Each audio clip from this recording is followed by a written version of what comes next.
Hello दोस्तों, स्वागत है आपका आपके अपने YouTube channel chemistry with Teju sir पर।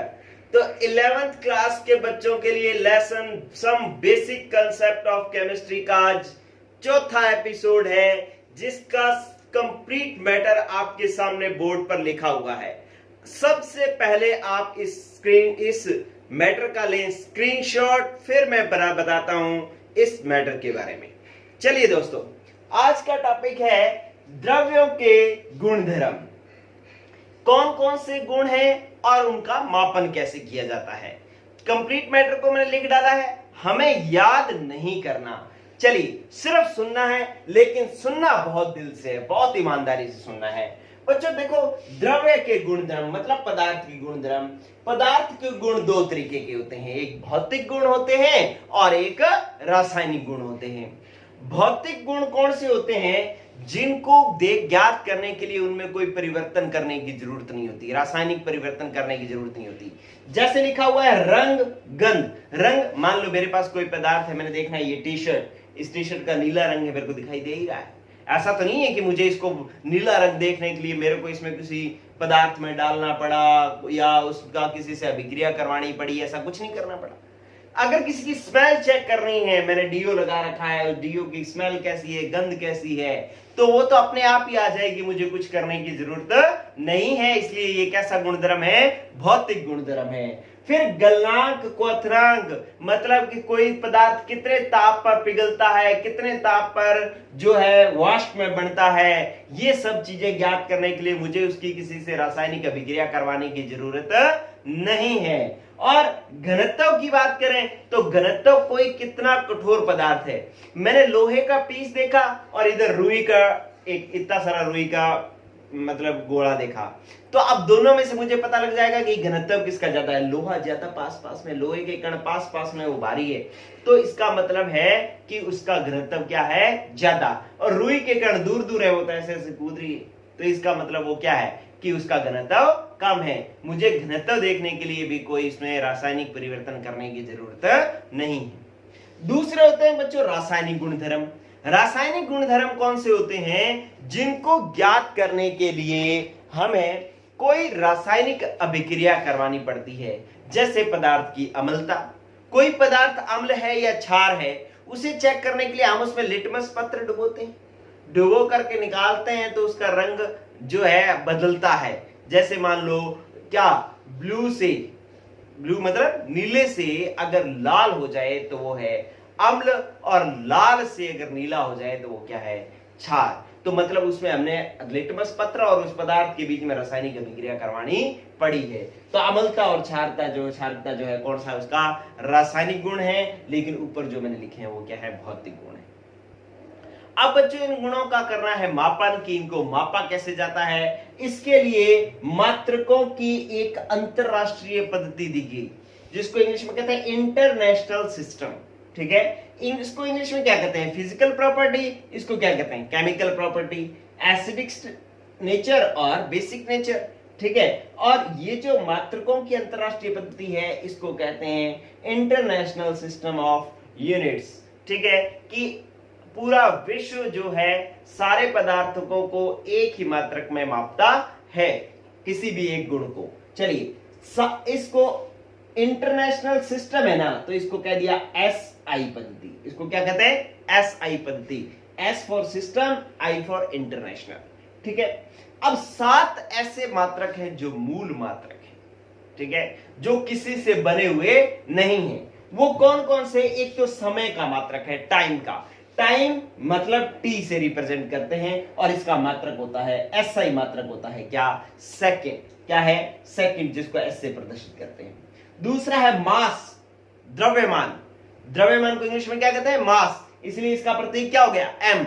अब मास का जो एसआई मात्रक है वो क्या है? किलोग्राम, और इसको केजी में रिप्रेजेंट करते हैं। चलिए फिर लंबाई। लंबाई क्या होती है? लेंथ। लेंथ तो इसको किससे प्रदर्शित किया? एल से, और इसकी इकाई क्या होगी? मीटर। ठीक है, आपने कहते हैं ना ये 5 मीटर का है, ये 10 मीटर का है, तो उसकी क्या होती है? लेंथ होती है, लंबाई होती है। फिर आता है विद्युत धारा, इलेक्ट्रिक करंट। ठीक है, तो इलेक्ट्रिक करंट जो है उसका मात्रक होता है एम्पियर। 10वीं में हमने पढ़ा है ना, क्या होता है एम्पियर। और किससे रिप्रेजेंट करते हैं, ए से। क्लियर। चलिए अब 7 मूल मात्रक मैंने बताए हैं, 4 हो गए, 5वां देखो ज्योति तीव्रता।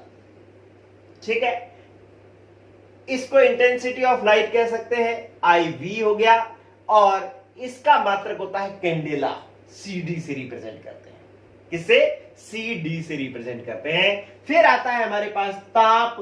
ताप मतलब टेम्परेचर, और टेम्परेचर क्या होता है T, इसलिए ये इसको टेम्परेचर T से रिप्रेजेंट करेंगे। और इसका मात्रक होता है, ताप का मात्रक होता है केल्विन, इसलिए इसको K से प्रदर्शित करते हैं। मतलब केल्विन का प्रतीक K है, ताप का प्रतीक T है। ठीक है, जैसे मैं कहूं कि किसी पदार्थ का ताप T बराबर है 273 केल्विन, तो 273 के आगे मैंने लगा दिया K। केल्विन लिख दिया तो भी K है, और K लिख दिया तो भी वो क्या है, केल्विन है। तो ये बात हमें समझनी होगी। और किसी पदार्थ की मात्रा, जैसे ये मेरे पास मार्कर है, ये कितने हैं, 20 है, 50 है, 100 है, लाख है, कितने हैं, उस मात्रा को किससे प्रदर्शित करता है, एक इसको लिखते हैं तो अपने किससे, N से। और इसका मात्रक क्या है, मोल। मोल मींस MOL। ठीक है, तो ये आपके पास 7 मूल मात्रक हैं बच्चों। आपने कौन से ध्यान रखना है, समय, टाइम, द्रव्यमान, लंबाई, विद्युत धारा, ज्योति तीव्रता, ताप, पदार्थ की मात्रा। ठीक है, आपको एक बार सुनना है। ठीक है, आप इन वर्ड्स को लेकर के कोई भी परेशान होने की जरूरत नहीं है। हर दिन इन शब्दों को हम पढ़ेंगे तो ये शब्द हमें अपने आप आने लग जाएंगे। चलिए फिर देखो कि कुछ व्युत्पन्न मात्रक हैं। व्युत्पन्न मात्रक जो मतलब इन से बने होंगे, इन मात्रकों से आगे बने होंगे। जैसे इन व्युत्पन्न मात्रकों में 2 प्रकार के मात्रक होते हैं, एक MKS होते हैं, एक CGS होते हैं। बहुत आसान है। देखो क्या है कि लंबाई, द्रव्यमान और समय, ये मूल गुण थे ना, इन मूल गुणों के मात्रक को अगर लंबाई को मीटर में मापा जाए, द्रव्यमान को किलोग्राम में मापा जाए और समय को सेकंड में मापा जाए, तो मात्रक की पद्धति कौन सी होगी, MKS पद्धति होगी। ये पद्धति है MKS। व्युत्पन्न मात्रकों की ये पद्धति है, एक MKS और एक CGS। MKS मतलब मीटर किलोग्राम सेकंड। मीटर ये हो गया ना, यहां पर मीटर का क्या आ गया M, किलोग्राम का क्या आ गया K, सेकंड का क्या आ गया S। तो पद्धति कौन सी होगी, MKS। और सेंटीमीटर सेंटी C, और ग्राम का G, सेकंड का S, तो ये CGS पद्धति होगी। ठीक है, तो व्युत्पन्न मात्रकों को 2 पद्धतियों में प्रदर्शित किया जाता है, एक MKS और एक CGS। ये तो आसानी से याद हो गया। M मतलब मीटर, K मतलब किलोग्राम, S मतलब सेकंड, तो ये MKS पद्धति। मतलब लंबाई को मीटर में, द्रव्यमान को किलोग्राम में और समय को सेकंड में प्रदर्शित किया जाए तो उसको MKS पद्धति कहते हैं। और अगर लंबाई को सेंटीमीटर में, द्रव्यमान को ग्राम में और समय को सेकंड में प्रदर्शित किया जाए तो ये CGS पद्धति हो जाएगी। अब व्युत्पन्न जो मात्रक है वो बनते कैसे हैं, जैसे घनत्व है। घनत्व देखो इन मूल गुणों में नहीं आया है। ठीक है, घनत्व इन मूल गुणों से बढ़ेगा। घनत्व बराबर क्या होता है, द्रव्यमान बटा में आयतन। अब द्रव्यमान की इकाई क्या होती है, किलोग्राम। आयतन की इकाई होती है मीटर क्यूब। आयतन की इकाई क्या होती है, मीटर क्यूब। अभी हम यहां पर बनाएंगे। तो द्रव्यमान बटा में मीटर क्यूब, ये मीटर क्यूब जब ऊपर जाएगा ना 10 की पावर 3, ऊपर जाकर के 10 की पावर -3 हो जाएगा। ठीक है, तो घनत्व की जो इकाई होगी, मात्रक जो हो गया, वो हो गया किलोग्राम मीटर प्रति मीटर क्यूब। इसको अपने प्रति मीटर क्यूब कहते हैं, या 10 की m की पावर -3। और ये मात्रक कौन सा होगा, MKS, क्योंकि यहाँ पे द्रव्यमान को किलोग्राम में प्रदर्शित किया गया है और लंबाई को मीटर में प्रदर्शित किया गया है। तो ये पद्धति कौन सी होगी, MKS। अगर मैं इसको ग्राम प्रति सेंटीमीटर क्यूब कहूं, ग्राम प्रति सेंटीमीटर क्यूब, तो ये CGS हो जाएगा कि द्रव्यमान की इकाई किलोग्राम की जगह ग्राम भी तो होती है, तो ग्राम किस में होती है, CGS में होती है। और आयतन की इकाई मीटर क्यूब, मीटर को आप सेंटीमीटर क्यूब अगर कह दें तो ये हो जाएगा ग्राम प्रति सेंटीमीटर क्यूब। और ये मात्रक कौन सा हो जाएगा, CGS। कौन सा हो जाएगा, CGS। चलिए इसके बाद आपके पास आता है बच्चों आयतन। आयतन क्या होता है, लंबाई इंटू चौड़ाई इंटू ऊंचाई। ठीक है, आयतन का सूत्र आपने 10वीं तक पढ़ा होगा, क्या होता है, लंबाई इंटू चौड़ाई इंटू ऊंचाई। अब लंबाई भी एक दूरी है, उसको भी मीटर में प्रदर्शित किया गया, चौड़ाई भी एक लंबा मतलब एक दूरी है, उसको भी मीटर में प्रदर्शित किया गया, ऊंचाई भी एक दूरी है, उसको भी मीटर में प्रदर्शित किया गया। जैसे मान लो किसी पदार्थ की यूं लंबाई है, ये मैं कहूं 2 मीटर है, ये चौड़ाई है, ये मैं कहूं 5 मीटर है, ये ऊंचाई है, ये मैं कहूं 10 मीटर है, तो ये भी लंबाई चौड़ाई ऊंचाई भी किस में आ रही है, मीटर में। तो metre into metre into metre, तो ये क्या बढ़ गया, मीटर क्यूब। इसलिए आयतन का मात्रक मीटर क्यूब होता है। जब आपने लंबाई को मीटर मीटर मीटर में मापा है तो ये एमकेएस हो गया, और अगर ये सेंटीमीटर सेंटीमीटर सेंटीमीटर में मापा होता तो ये सीजीएस हो जाता। ठीक है, तो आयतन की मीटर क्यूब इकाई एमकेएस है, सेंटीमीटर क्यूब सीजीएस इकाई है। ठीक है बच्चों, तो इस तरीके से ये बात आपको ध्यान रखनी है। चलिए, अब आपके सामने यहां पर एसआई मात्रकों के कुछ पूर्व लगन लिख रखे हैं मैंने। पूर्व लगन का मतलब क्या होता है कि जैसे मान लो आपने द्रव्यमान के आगे लगा दिया किलोग्राम, मतलब ग्राम के आगे क्या लग गया, किलो, तो ये किलो शब्द का क्या मतलब है। अगर कह दिया माइक्रोग्राम तो ये माइक्रो शब्द का क्या मतलब है। ठीक है, और अगर कह दिया कि कोई धारा जो है, विद्युत धारा 5 एम्पियर है, अब उस एम्पियर के आगे कोई शब्द लगा दिया कि माइक्रो एम्पियर है, तो अब माइक्रो एम्पियर का क्या मतलब हुआ। ठीक है, अब कोई लंबाई है मीटर और उस मीटर के आगे लगा दिया पिको और बना दिया पिको मीटर, तो इस पिको का क्या मतलब है। ठीक है, तो ये जो शब्द लगे होते हैं इनका क्या मतलब होता है, ये अपने आगे जब आपने यूज करेंगे इन चीजों को तो आपको अपने आप आने लग जाएंगे, सिर्फ आप सुने एक बार।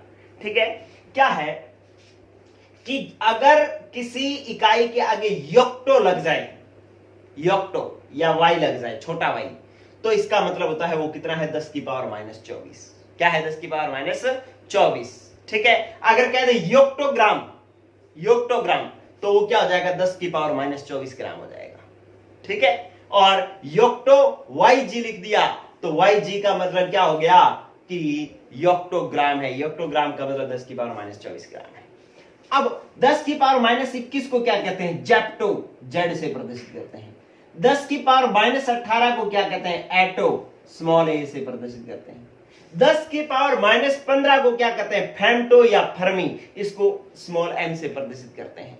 ऐसा एक जो है, मतलब इनमें से एक गुणक के बारे में आपसे पूछा जाएगा जब आपका 11वीं का अर्धवार्षिक या वार्षिक का पेपर होगा, तो आपसे पूछा जाएगा एक फर्मी क्या है, तो आप कहोगे 10 की पावर -15 को हम फर्मी कहते हैं।